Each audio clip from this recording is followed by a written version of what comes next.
je voudrais parler et changer mon titre en disant les omissions de l'exposition de l'évangile de Jean par Maître Eckhart.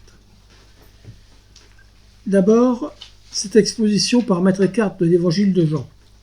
2 manuscrits seulement, à Berlin et à Kues-Van-Gestel, nous ont transmis cette exposition de l'évangile de Jean.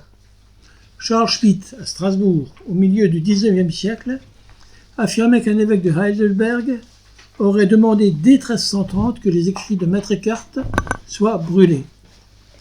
Il est inutile de reprendre ici toute la synthèse détaillée de l'essor au XIXe siècle des études eckartiennes. Elle a été publiée en 1931 par Gottfried Fischer, mais faire un ajout sur les présentations suivies de cet évangile de Jean s'impose. La mention de Jean Trithem, qui a été recopiée dans la Bibliotheca Ecclesiastica de Fabritius en 1718, alors que les ouvrages d'Eckhart étaient déjà à l'index, nous montre un élément, ou même deux, très important. Ayant cité la Bulle d'Incognito, il dit « Il y a encore 11 articles considérés comme suspects qui entraînent l'habitude de mettre de côté toutes ces œuvres par précaution. En tout état des choses, donc Eckhart, a écrit en étant catholique. Il a donné des points de dogme assez profonds et utiles.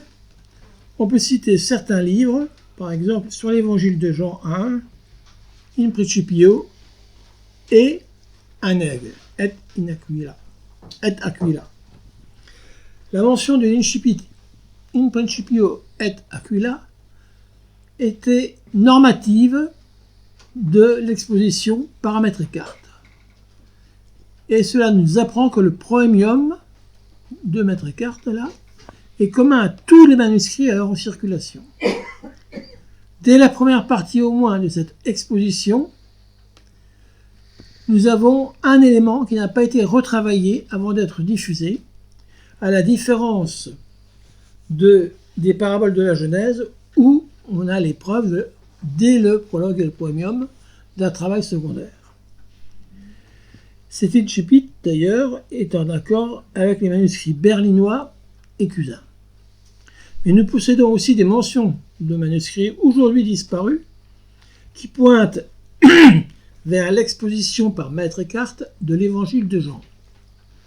En 1830, Gustave Haenel signale à Strasbourg un manuscrit brûlé dans l'incendie de 1866 dont le titre est Evangelien in Episteln glosen von Meister Eckhart.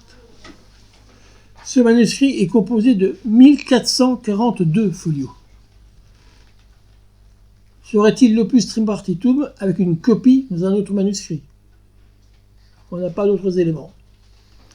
Quelques dizaines d'années plus tard émerge à Strasbourg un ensemble de petits ouvrages citant les choses remarquables à voir lorsqu'on passe à Strasbourg.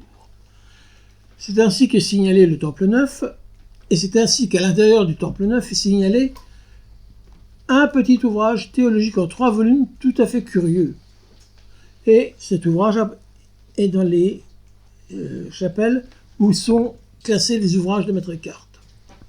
Il ne peut donc s'agir que de l'œuvre tripartite, sous une version cette fois-ci différente, au moins par l'écriture, du volume de 1442 folios.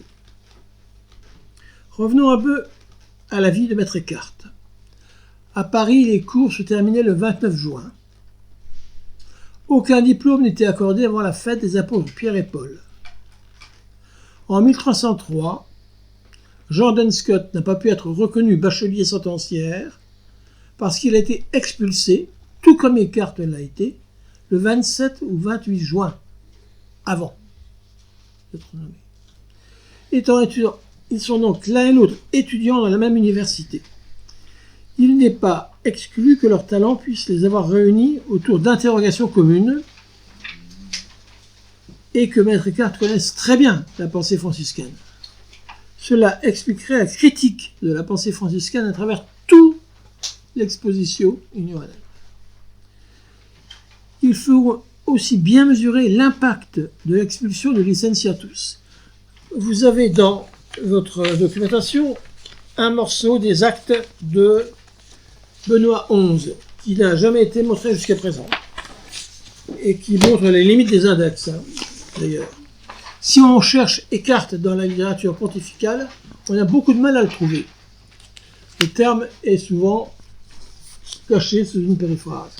Mais, dans les deux parties qui sont encadrées ici, que je ne vais pas vous lire en détail, le temps presse, nous avons la confirmation que Maître Eckhart n'était pas docteur lorsqu'il a quitté Paris en 1303. Et que Benoît XI, le pape dominicain oublié, qui n'a siégé que de 1303 à 1304, nous donne un ordre précis, qui est un ordre donné à la Sorbonne et aux dominicains, ne surtout pas lésiner avec les sanctions promises par Boniface VIII, excommunication et pire, hein, pour toute personne qui recevra ou donnera un diplôme de droit ou de théologie à Paris, puisque, en particulier les dominicains, ont à 99% voté la pétition de Philippe IV le Bel contre Boniface VIII. Philippe IV le Bel voulait qu'un concile, sous sa direction, dépose le pape. Et on a tous les actes des signataires. Dans le couvent Saint-Jacques de Paris, il n'y a que 2 personnes qui ont refusé de signer. Rémi Girolamo da Firenze, d'une part, et d'autre part, Eckhart, licentiatus. Il n'est pas encore docteur. Et ils sont mis à la porte immédiatement. Le sergent de ville vient, le 27 ou 28, donc juste avant de soutenir. Et tombe à ce moment-là la sentence pontificale de Benoît VIII, interdiction de donner des diplômes jusqu'à la fin de la crise. Donc c'est un document-là qui est assez important parce qu'il va nous montrer 2 choses. La première chose qu'il va nous montrer est que 1301-1304 est une période où Eckhart et Jordan Scott, tous 2 étudiants, se rencontrent et se connaissent, car à ce point de leur formation, qu'ils ont à animer des disputes scolaires, des questiones, un peu comme ce qu'on fait aujourd'hui. Donc, et ensuite, lorsque Don Scott, expulsé de Paris au moment où il allait terminer pour la seconde fois d'être lecteur des sentences, puisqu'il était enlevé d'Oxford pour être ramené à Paris dans ce but, 2 fois le commentaire des sentences, Don Scott repart encore une fois à Oxford, où il va encore soutenir les sentences, et ce qui fait qu'il ne sera à Paris nommé maître qu'en 1305. Pour Eckhart, ce sera très différent. Et c'est certainement le moment fondateur entre les Lesemeister et les Lebemeister. Lui, Eckhart est donc viré de Paris par le roi et bloqué dans sa formation. On lui donne un lot de consolation, disparaître du côté de la Saxe pour devenir chargé de... C'est peu. Mais Benoît XI fait en sorte que, avant la Saint-Rémy, donc vers janvier 1305, Maître Eckhart soit nommé docteur par volonté pontificale. Et Paris n'y a strictement rien à voir. C'est pour cette raison que, dans le cartulaire réel, et non pas magouillé par de Nifle, il n'y a pas le nom d'Eckhart parmi les docteurs de Paris. Il n'y a pas non plus le nom de Girolamo da Firenze. Les 2, pourtant, sont reconnus comme docteurs. Dans ce moment-là, il faut bien voir la proximité des 2 couvents. Je le plante si vous voulez, mais on n'a pas le temps. Et des lieux d'enseignement. Il faut voir aussi que, à peu près à cette période, il y a, se préparant et s'aiguisant les dents, un certain Jacques Fournier, que l'on retrouvera comme inquisiteur et cardinal blanc en Avignon, qui dirigera le procès Descartes, et qui sera ensuite pape sous le nom de Benoît XII. Il y a donc tout ce monde-là qui est présent. Et Descartes va se retrouver très très seul, parce que Hervé de Nédélec, par exemple, a signé.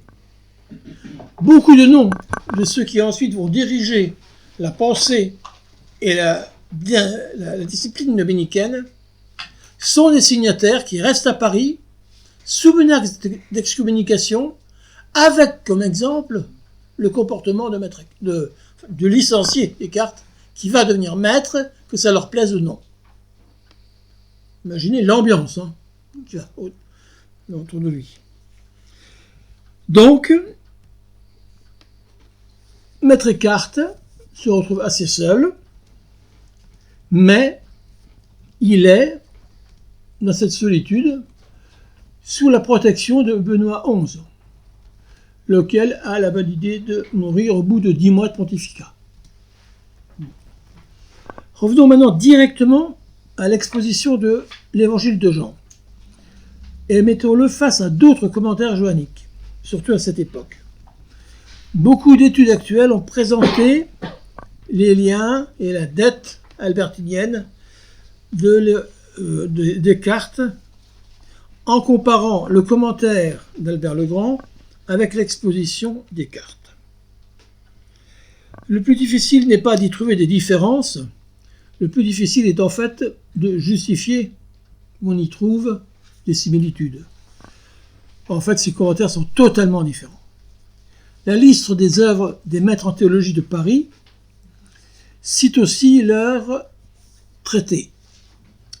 La Catena Aurea de Thomas d'Aquin montre comment trouver dans la glose et les pairs de quoi rédiger une lecture interlinéaire, c'est-à-dire verset par verset, de l'évangile de Jean. Ceci est l'exercice scolaire, c'est comme ça que se déroulent les cours. Bonaventure, dans son commentaire de l'évangile de Jean, prend ainsi chaque verset, sans en rater un seul, livre un commentaire, et une fois que la péricope est terminée, il y a une série de questions. Et si je cite Bonaventure, c'est parce qu'il y a plusieurs études johanniques dans ses écrits. Le commentaire proprement dit est suivi par un recueil de postilla ou d'autres termes narrationnels qui montrent des petits points, où en fait on s'arrête sur des détails, ce sont des analyses ponctuelles. L'ensemble est suivi par des sermons sur l'Évangile de Jean, et juste avant, dans l'œuvre de Bonaventure, nous avons le commentaire du livre de la sagesse et le commentaire de l'Ecclésiaste. S'il n'y avait pas Bonaventure écrit en dessous, on ne pourrait pas se marquer Descartes dans les thématiques. Et Bonaventure est le seul, avec Maître Descartes, à avoir placé en tout premier un proémium. Un petit chapeau là, très, très, très fort. Seule différence, c'est que chez Bonaventure, le chapeau est énorme, il fait 4 ou 5 pages. Et il ne commence pas par le Grand Aigle et compagnie, mais il se termine par cette citation-là. Nous avons donc les mêmes rapports dedans. Je voudrais aussi vous rappeler que Bonaventure était surnommé dans l'ordre franciscain par ses détracteurs l'aigle au cerf de fer. Il avait reçu ce surnom après avoir mis son prédécesseur au généralat, Jean de Parme, au cachot, alors qu'il était âgé de 60 ans à peu près, à Greccio. Son cachot, je l'ai visité, c'est le quart de huitième de ma chambre d'hôtel, dans une seule pièce, avec vue sur la montagne d'en face, parce que c'est percé. Et on l'a descendu dedans avec une corde. Bon. Le contexte, continuons à le voir. Il reste un chantier en Avignon que nous n'avons pas cité. Jean 22, mais en fait manipulé par Jacques Fournier, a dans le viseur les Joachimites, les successeurs de Joachim de Flore, les franciscains, qui veulent que le Christ n'ait même pas possédé sa propre chemise. Nous avons les prétentions de l'Université de Paris à venir lui dire ce qui est bien et mal, alors que lui-même est abbé cistercien, docteur de Paris et farouche méprisant des ordres mendiants, que juge comme étant une imposture. Il y aura ensuite encore une série de petits trucs à donner, mais on peut avoir dans ces procès les franciscains, d'une part, un dominicain Écarté, et vous verrez après deux autres dominicains qui sont ces âmes damnées. Une fois tous ces procès balayés, ce qu'il reste à faire, c'est pas être simplement une église qui dit non. Il faut que l'autorité de l'église, bafouée par une grande gifle de Nogaret, l'âme damnée de Philippe IV d'Illebeau, sur Boniface VIII, l'autorité de l'Église en matière dogmatique, l'autorité de l'Église en matière liturgique, soit entièrement restaurée. Et pour ne pas être que punitif, Jean 22 veut lancer avec Jacques Fournier un débat qui serait en fait la preuve qu'il a raison, le débat de la vision béatifique. La vision béatifique, explique Christian Trottmann, explicite la pensée de Jean 22 et conclut que si le Père ne juge pas, mais a confié tout jugement au Fils, c'est que celui-ci l'exercera en tant qu'homme, in forma filii hominis. Il tient même les conséquences de divers passages d'Augustin dans la Cité de Dieu, de certains sermons ou du commentaire de l'Évangile de Jean. La théologie de Maître Écarté ne laisse pas la moindre place à cette théologie de Jacques Fournier, Jean 22. Cette eschatologie qui nous présente le paradis comme un gigantesque clubhouse avec vue sur la Trinité ne lui convient absolument pas. Certes, l'homme peut en prémisse au moins donner à voir, mentalement s'il le faut, une image de ceux qui ont vu le Père, chose qui serait suffisante pour l'apôtre Philippe, qui occupe toute une facette de cette présentation écartienne de l'évangile de Jean, en revenant 30 fois sur « Montre-nous le Père et cela nous suffit ». Les autres dominicains auxquels Écarté va se frotter à travers aussi ce texte-là sont les deux inquisiteurs que Jacques Fournier a dans sa poche et qui vont être très certainement les rédacteurs avec lui du votum avignonenses, donc du réquisitoire par écrit. Nous avons Armand de Belvézère, qui décédait en 1335, dominicain. Jacques Grimac, que j'ai présenté il y a quelques mois, rédacteur d'un commentaire de la Genèse. Ce que l'on sait moins, c'est que Armand de Belvézère est rédacteur d'un commentaire de l'Évangile de Jean. Il a donc là une épée à double tranchant pour taper dans les ouvrages majeurs de Maître Écarté. Mais seulement, la langue allemande ici est amusante. Il y a un volume du XVIIe siècle qui donne l'étymologie des prénoms allemands, et du prénom Écarté aussi, qui est l'expression du tranchant de la lame ou de l'âme d'une épée. Donc Écarté est une épée tranchante, littéralement, au vieil allemand. Et l'épée à deux mains et à deux tranchants que tient Jean 22 est une épée complètement émoussée et rouillée. Hein. Rien de neuf, rien d'intéressant. S'il n'y avait pas le procès Descartes, on ne saurait même pas que ces deux dominicains ont écrit autre chose que des procès d'inquisition. Mais ces deux dominicains-là vont taper sur toutes les nouveautés, tout ce qu'ils ne comprennent pas surtout dans le texte de Maître Eckhart. Lorsque Maître Eckhart va rédiger l'exposition de l'évangile de Jean, les combats que Bonaventure avait menés ont tendance à renaître. Frère Michel de Cézanne, ministre général de l'ordre sortant, prêche, à l'encontre des papes pervertis par la richesse, l'idéal de pauvreté absolue d'un Christ qui ne possédait rien, pas même sa chemise. C'est à ce moment-là qu'on voit apparaître, on l'a par des descriptions, des crucifiés franciscains qui ont une main bien mise dedans, et de l'autre, en fait, retiennent contre lui Judas pour lui récupérer les 30 deniers. Et là, ce Christ en croix n'a pas une couronne d'épines, mais il a une tiare. Évidemment, là, on a demandé très vite que ce soit effacé, quoi. Et c'est bien qu'on fasse ces demandes, ça nous montre ce qui existait, au moins. Il y a encore, en même temps, Pierre-Jean Olivier de Sérignan, qui développe une théologie allégorique qui est totalement dérivée de Joachim de Flore. Eckhart a pu commencer son exposition à partir des interrogations partagées d'une façon ou d'une autre entre étudiants au début du XIVe siècle.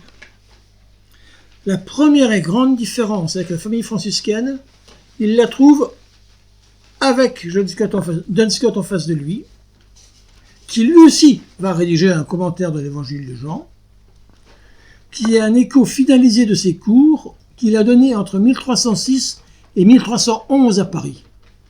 Il va quitter Paris lorsqu'Eckhart vient.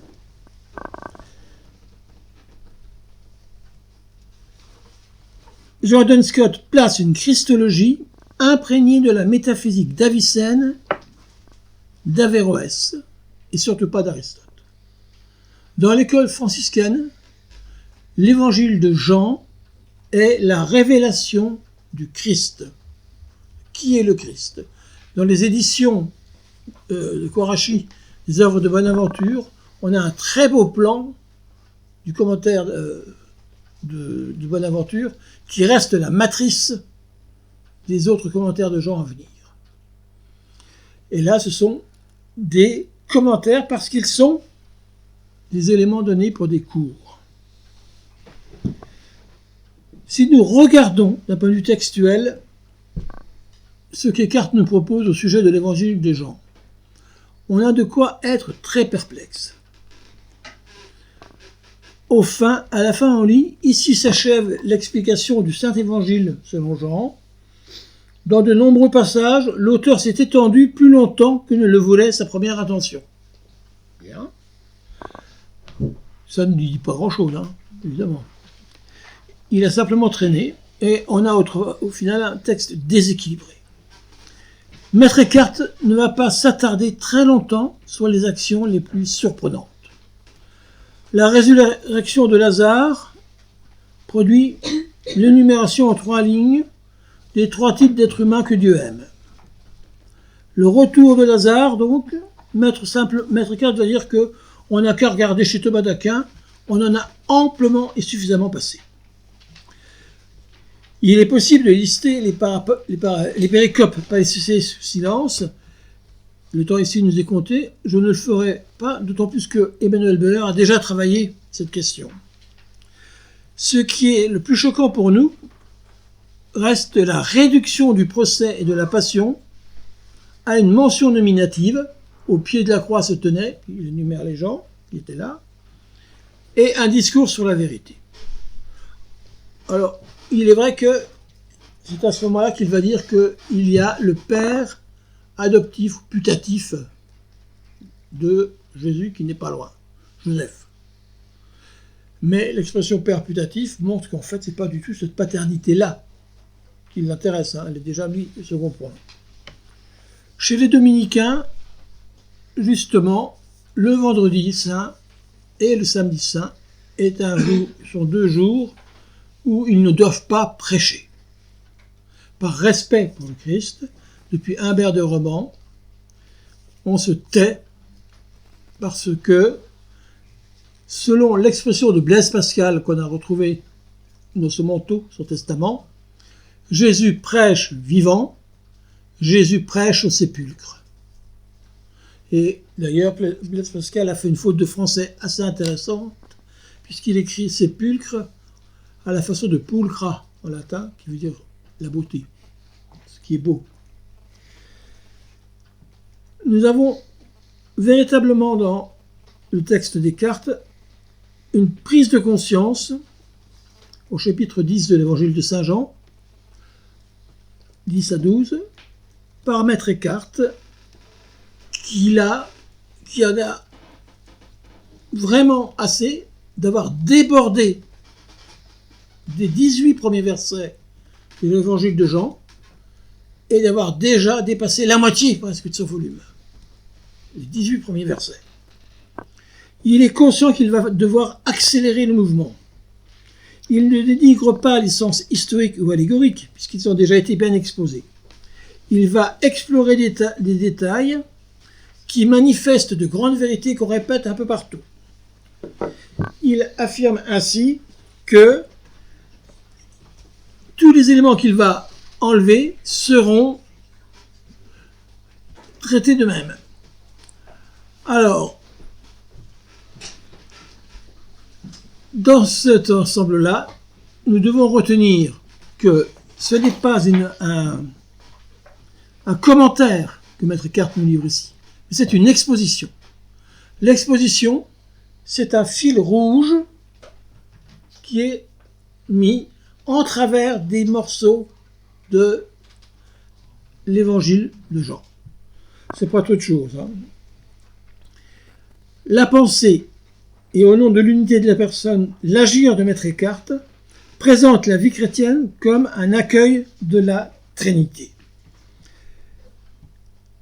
Dès le début de son exégèse ou de sa lecture joannique, on a par exemple un grand passage sur le rapport de Jean-Baptiste et de Jésus. Ceci va permettre à Eckhart ensuite d'éliminer tout le baptême du Christ. Il n'en a pas besoin, il en a déjà parlé avant. À plusieurs reprises, il va nous dire, pour ce thème-là, ce serait pas mal que tu ailles voir tel ou tel sermon que j'ai écrit. Ensuite, nous avons dans les expressions qui reviennent régulièrement l'enfantement, l'altération, et puis des termes qu'on ne trouve pas ailleurs. Ainsi, on voit mention de la joie pleine et parfaite. Ce n'est pas un terme dominicain, c'est un terme franciscain. François d'Assise est le seul, durant le Moyen-Âge, à s'être présenté mort, portant encore les stigmates du Christ, constatés par le pape et par d'autres. Un séraphin aurait imprimé ces marques et nous le retrouvons dans Henri Suzeau.